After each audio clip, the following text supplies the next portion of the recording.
Hey everybody, it's Brady from BGWX, and tonight we are tracking the snowstorm of interest, and there's really not much to say. Let's get into it. Right, the time frame is Friday, Saturday. No fluff. Let's get right into it. So here's the GFS. I gotta cover some stuff first. Okay, we are 3, 4 days out still. Stuff is going to change. It is absolutely going to change. So stop putting all your eggs into one basket, one model. Don't cherry pick. Okay, don't throw out stuff completely, but don't buy exactly what you see now that's depicted as your final result. Okay, I was gonna say another word, but stuff happens. Okay, stuff changes. This is how it goes. The evolution of these things. Usually, this is the time frame where it's tough. Stuff just changes. Model fluctuations, etc., etc. Have to watch for the windshield wiper event. You have to watch for that. There's so many moving pieces with a phase.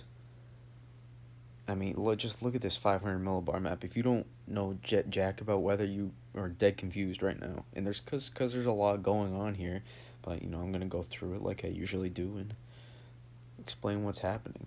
So this is the GFS run. I'm not cherry picking a model. I'm just using it to illustrate it's one of our top two global models, and I'm using it to illustrate different types of scenarios that we're looking at and what we need for snow lovers and what you may not want to hear if you're a snow lover. Okay? So, first, boom, watching the evolution, we have our North Stream come down. This is going to be coming in pretty fast from that up in Canada, and it's going to be pushing through into the upper Midwest. And we have our southern vort that sits in the southwest, so we'll get into this here. Boom, right? This is our southern vort right here. Boom, this is our North Stream that's coming down into here. And again, the key with this is the interaction between those two. So we watch this. The more this southern vort, as I mentioned, the more this hangs back, the less, unless this is able to slide more west with it, then you can really increase your chances, for a more interior snowfall if you can get both of those to slide back simultaneously.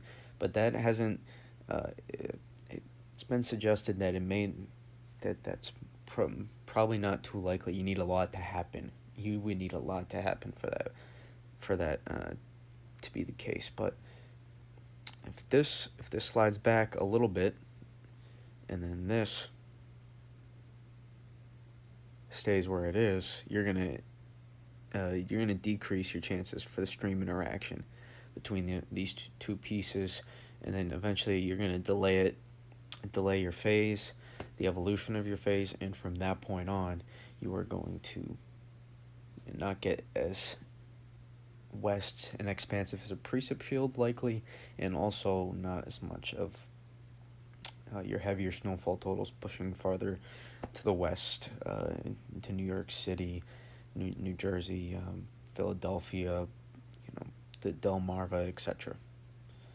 So that's kind of stuff I'm talking about. We'll slide back to the run here, and then we progress this a little bit more. You can see these two will start to interact. It's still a pretty good interaction here on this GFS run, despite the P-type map result, which that's another rant I could go on, but please don't follow P-type maps. Please do not live or die by the P-type map, your precipitation surface map. Please do not live by that. It looks like this. It is not good. The model's job, it just does not handle what's happening through the atmosphere and does not depict what's happening in the upper levels well and what's likely going to happen in the upper levels based on what is shown on the specific run. So if I progress this forward a little bit, run to run, you can see our differences here: 12Z, 18Z, 0Z, right? It's just going back and forth. It's not there's not a ton of big changes. Southern Vort doesn't get as entangled into this run. If I show you what I'm talking about here, we'll go boom, right? This is your Southern Vort right in here. This is not able to get far up into this run and allow the North Stream to come down a little bit more into this. and this allows your phase to take off quicker. So this will allow this is boom, these are your height lines right here. Right, we're pretty close to a neutral trough, and we're about to go negative. Pretty close to a negative trough right now. We're about to, and you can get this to happen sooner. If you get this interaction, right, you get your North Stream interaction to here. I know I'm drawing a lot, but follow along with me here. Boom. Cancel that, right? Get your North Stream interaction into here. This is your southern vort. You pull this up a little bit more to pull this down a little bit. So you pull these two together more, and that way you can turn your trough, right? Boom, this is right? This is positive, and this is negative with your height lines. So imagine that. In order for this to go negative faster, you have to do what I just talked about. Just getting this to interact more with your southern vort. And that goes back to here, where you get this North Stream to interact better with this one. And if I slide the GFS run through, oh no, don't want to do that. If I slide the GFS run a little bit more, you'll see this is a great look at 500. I don't care what anybody wants to tell you right now. You get this look at 500, this is a big time snowstorm. You're probably into there, just on that look alone. In reality, your big time snowstorm happens like here. And then you get a nice snowstorm here, and then here you kind of get gypped off. You don't get your stuff. That's what the P-type shows. In reality, this look, this is a really good look at 500 millibars. Right, this is classic flow right here that we have for an East Coast snowstorm that I mentioned last night. It's classic. Right, this is not perfect, but it's perfect. It's obviously it's not perfect for everyone. It's not going to be perfect for everyone, and there's still factors that could push this, out to here, and you get your GFS solution. If you put a gun to my head right now, I'd say that you're gonna get somewhere in between your GFS and your Euro. That's what I would say right now. Now we're still about 3.5 days out, almost 4 for some people, depending on where you live. This is going to change. I promise you, this is going to change. The model runs are going to change. In reality, from what some of my thoughts or other meteorologists, I'm not a meteorologist. I'm not a degree meteorologist, but what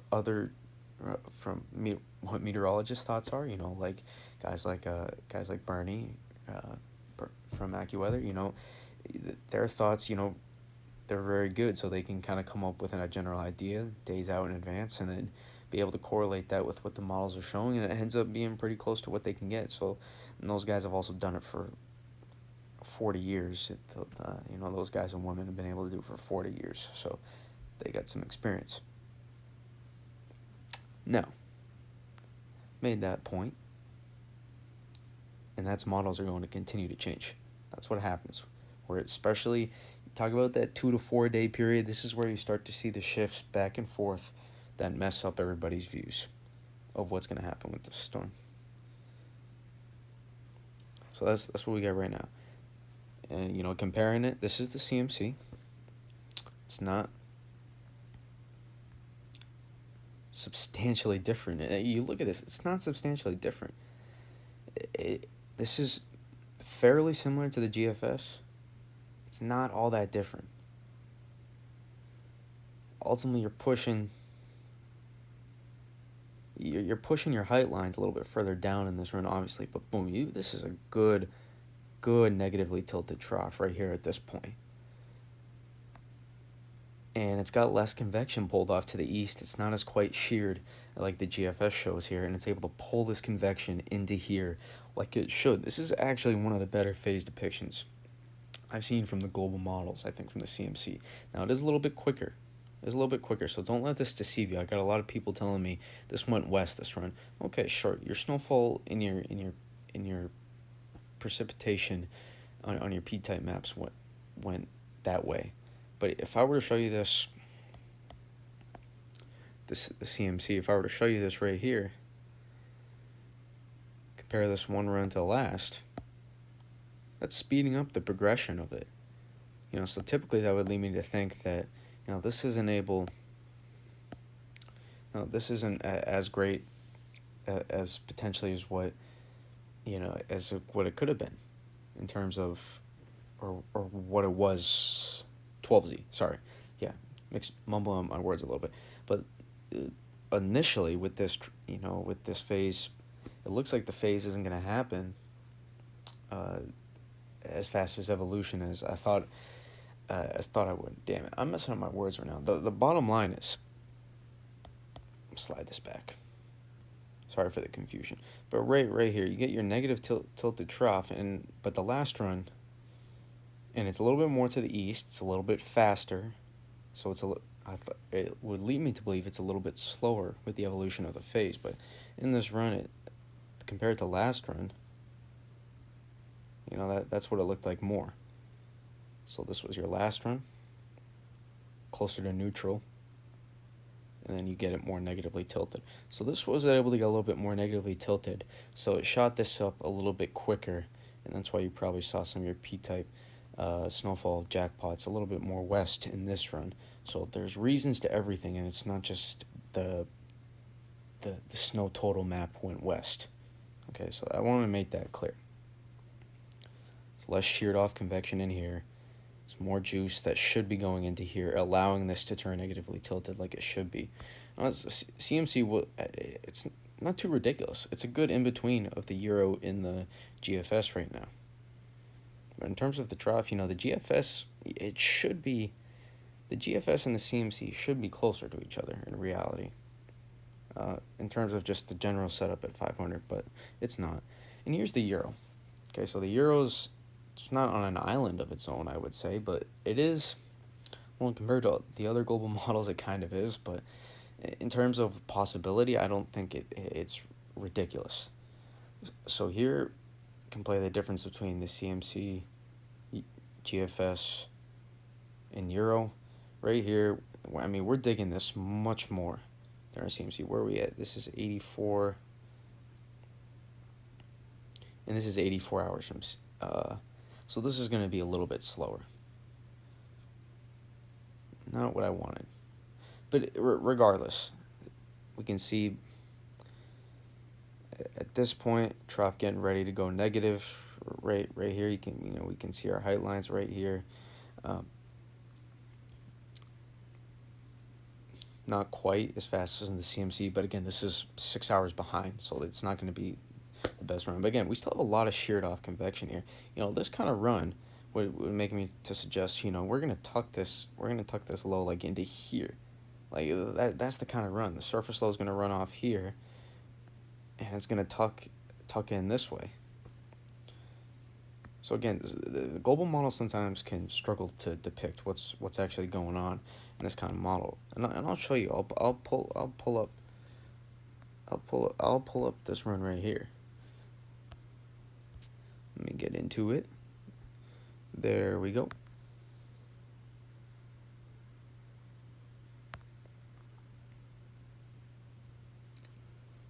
Give me a forecast loop. There we go. So we can see here we have better stream interaction with these two pieces right here. Boom, your North Stream, and there's your Southern Vort right there. We have better stream interaction in these two. Boom, a little bit. Southern Vort gets a little bit lagged behind. It almost looks like, for a second, but it's in a good position. And then it gets pulled into the trough. Really, this trough is really pulling down here in this run, right? This phase, this North Stream interaction with the Southern Vort is really allowing this North Stream to pull down this system, and it's allowing for the Southern Vort to get more entrapped into our system allowing for a quicker evolution with the phase. And at this point, I mean, we're going definitely, we have gone negative.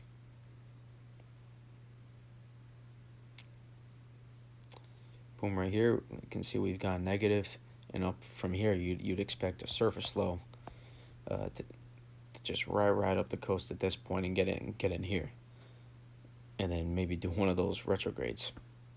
You know, that's kind of what I would expect on this run. But in reality, surface low is, you know, it's more out here. Which it may not seem like that big of a difference, but it kind of is. And the euro is one of our more amplified solutions, I should say. Does have an over amplification bias in the medium range, so it's something to consider. But it would put a big snowstorm, you know, all the way down into here. You know, I shouldn't even cut that off that much. You know, all the way into here. You know, we'd be talking about a big snowstorm. Okay, so I'm sure some of you want my actual thoughts. You know, but if you want my actual thoughts, I think somewhere between the euro and the GFS is a good look. I'd be surprised if this is going to go farther west. You know, I wouldn't be surprised, I should say, but I think this is going to be somewhere in between the euro and the GFS, if you had a gun to my head right now. Which, it's kind of a large range based on the surface low pressure right now, but it's not all that different in reality. So again, what are we looking for? One last time. Slide here. We want, if you're a snow lover, you know, and I should say southern New England seems like a good lock. New England in general seems like a lock for this one. You know, the potential and the ceiling for these totals, I'm not going to get too much into it. It's really high. It's not like 12 to 18, it's higher than that. Like 1 to 2 feet plus is our ceiling for this one. That's conservative even.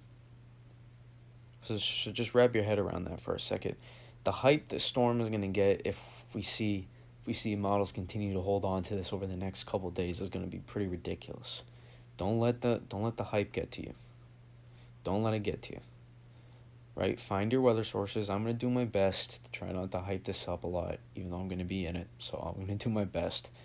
But just know you're going to have, there's your good sources that are going to tell you what you need to know. You know, get your model run analysis, etc. Whatever you're into. Go to your trusted sources.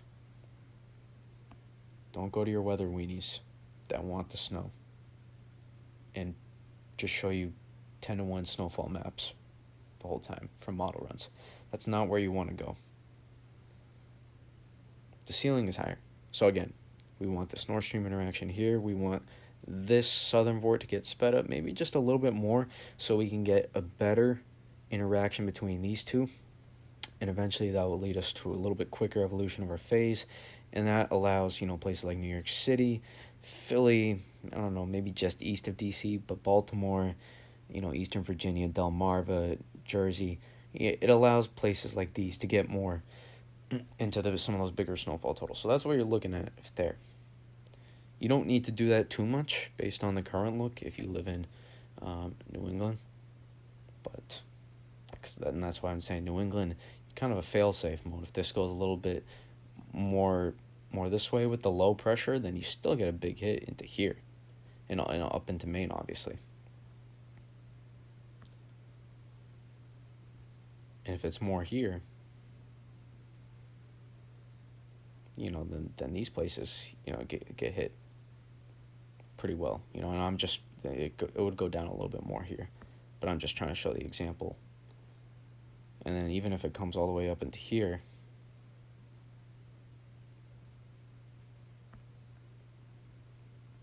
you know, this, you know, all these places get hit on that kind of run with the low tracks there. So that's all I'm going to try to say, right? We got a lot of tracking to do.